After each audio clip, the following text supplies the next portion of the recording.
ہمارے ہر پروگرام کے تمام کردار حقیقت اور اپنے تمام تاریخی پس منظر پر مبنی ہے۔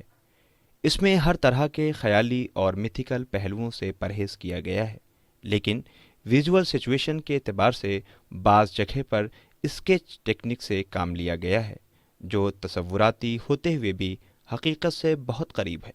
اور سارے پروگرام کے تمام تاریخی دستاویز قرآن مجید اور احادیث کے ساتھ ساتھ مختلف کتابوں سے لیے گئے ہیں، جو سند کے طور پر ہمارے پاس موجود ہے۔ خلق میں ان آنکھوں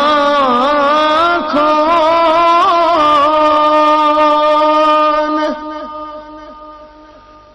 کیا کیا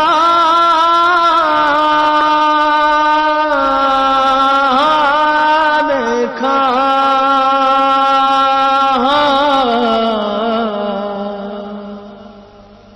ناظرین السلام علیکم، میں ہوں ذیشان علی۔ آج ہمارے اس پروگرام میں ہمارے ساتھ موجود ہیں جناب حسن آصف صاحب، غلام عباس صاحب۔ آپ سب کی شخصیت بہرحال محتاج تعارف نہیں ہے۔ ناظرین، پروگرام کربلا ہے اور یقینی طور پر کربلا زندگی ہے، کربلا مشعل راہ ہے، کربلا اس دور میں جہاں انسان الجھنوں میں، بے چینیوں میں، پریشانیوں میں، ذمہ داریوں میں الجھا ہوا ہے۔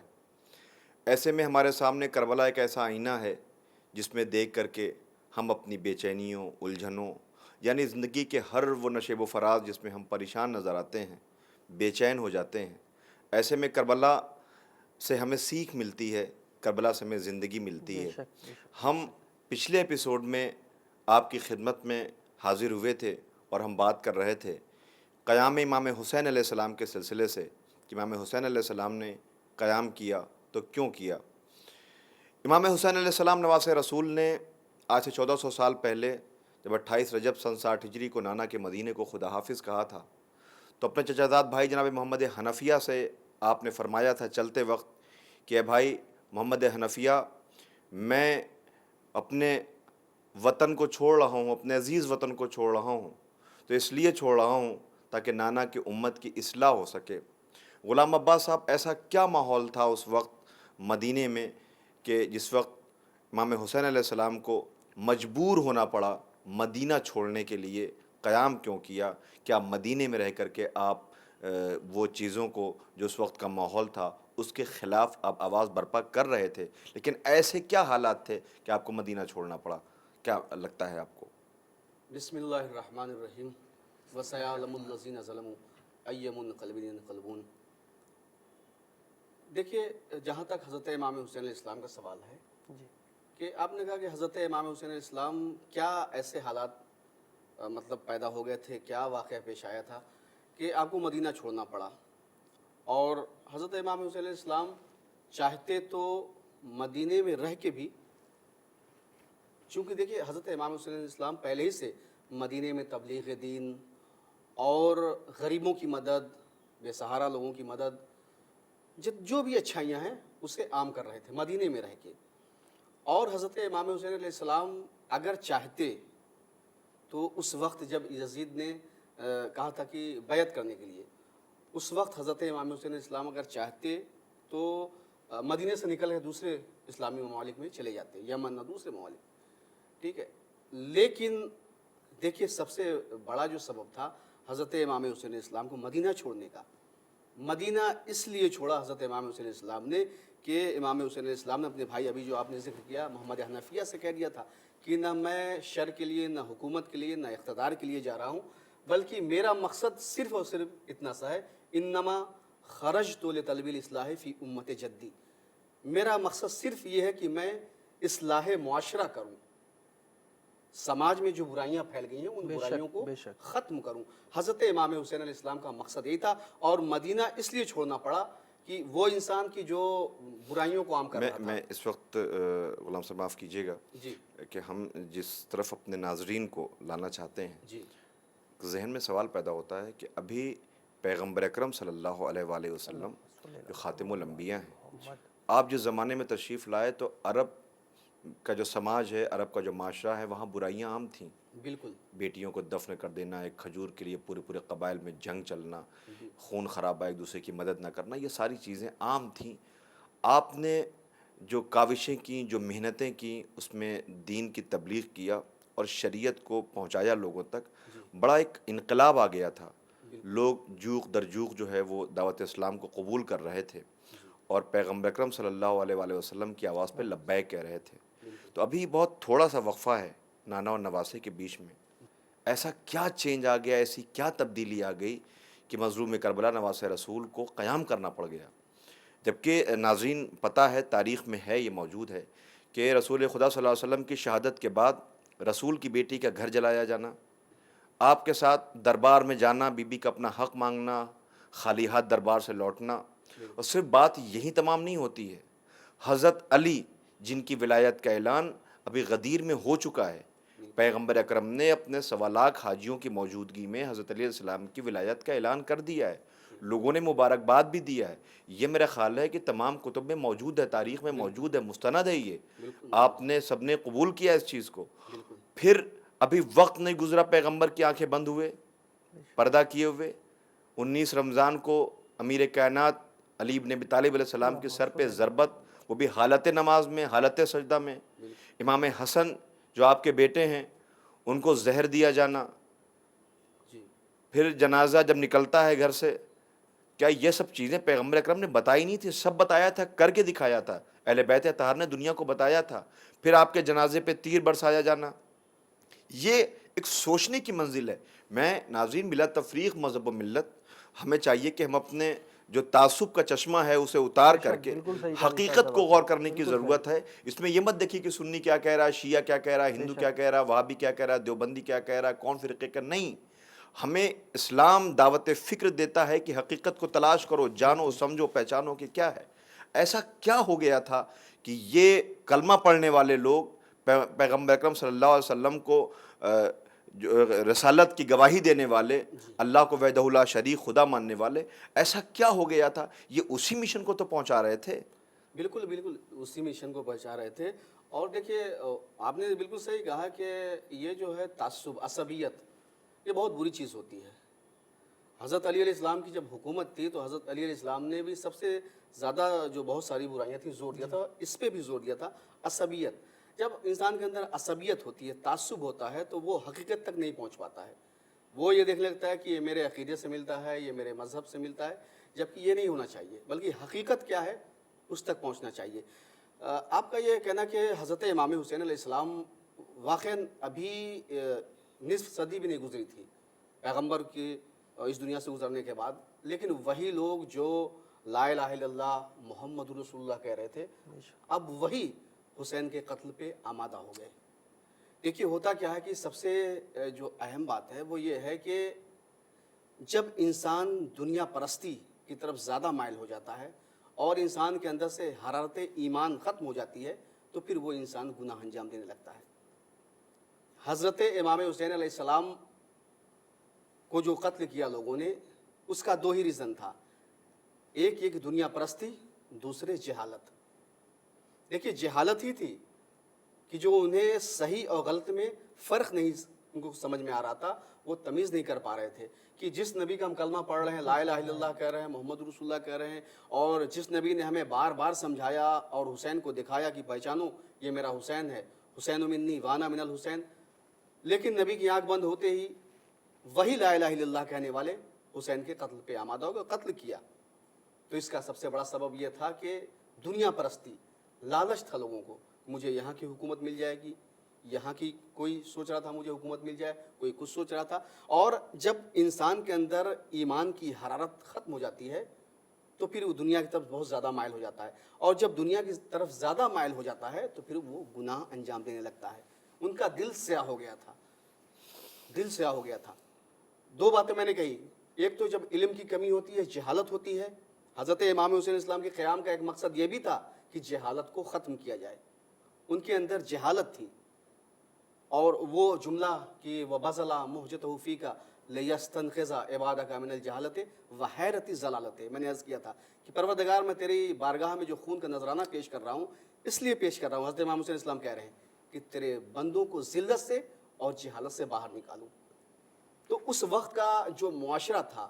غلام صاحب آپ نے بڑی قیمتی بالکل صحیح فرمایا آپ نے.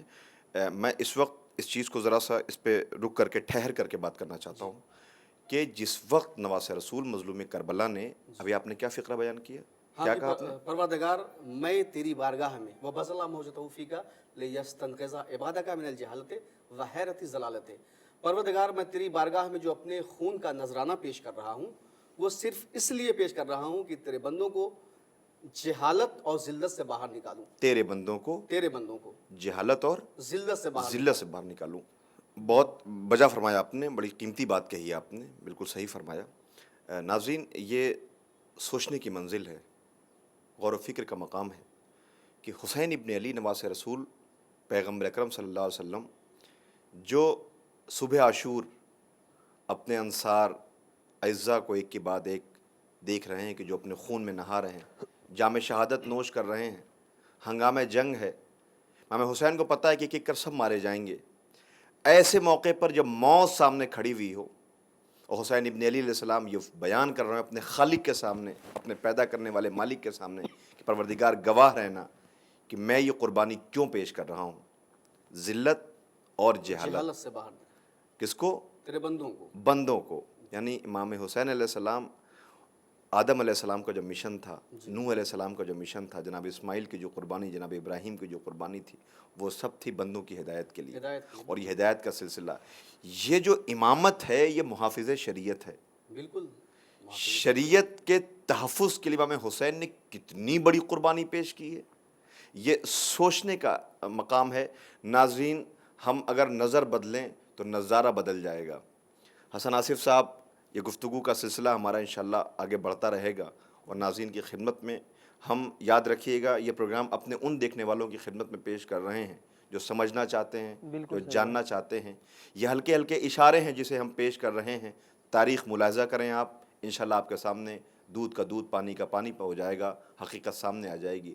حسن آصف صاحب, میں چاہوں گا کہ آپ اس وقت ہمارے گفتگو میں ہمارے ساتھ ہیں, تو کربلا والوں کی خدمت میں, پیاسے شہیدوں کی خدمت میں خراج عقیدت ہم بھی پیش کر رہے ہیں, آپ ساتھ میں شریک ہیں. تو اشعار کے ذریعے آپ, چاہوں گا کہ آپ. ذیشان صاحب, میرے پاس کچھ اشعار ہیں جو اس وقت, دیکھیے میں جو اشعار پڑھ رہا ہوں جو میرے سامنے ہیں, میرے والد گرامی بھی شاعر ہیں ماشاءاللہ, لیکن ان کے نوحے زیادہ تر جو انجمنیں ہیں اور ان کے پاس جاتے ہیں, تو میرے پاس اس وقت ان کے کچھ اشعار نہیں ہیں. تو میں علی صفدر صاحب کا بہت بڑا فین ہوں, اور ان کے کچھ اشعار ہیں. مولانا صاحب تھے, مجھے ان کا نام نہیں یاد, بم وسفوٹ ہوا تھا عراق میں, اور اسی کے بعد یہ نوحہ شائع کیا تھا علی صفدر صاحب نے, جو آپ کے سامنے پیش خدمت ہے ایک درود کے ساتھ. اللہم صلی علی محمد. بسم اللہ الرحمن. اینا مصطفیٰ, اینا مرتضیٰ, اینا فاطمہ مادر حسین. اینا مصطفیٰ, اینا مرتضیٰ, اینا فاطمہ مادر حسین. دشت کربلا ہے لہو لہو, دی کو چاہیے لشکر حسین. یا مصطفیٰ, یا مرتضیٰ, یا فاطمہ مادر حسین. اے میرے امام فاطمہ کے لال, دیکھتے ہیں اہل حق کا حال. کیسے مسترب, کتنے پرملال, سب کے لب پہ ہے ایک ہی سوال. اینا مصطفیٰ, اینا مرتضیٰ, اینا فاطمہ مادر حسین. دشت کربلا ہے لہو لہو, دی کو چاہیے لشکر حسین. اب مگر کہاں لشکر حسین, ہو چکے شہید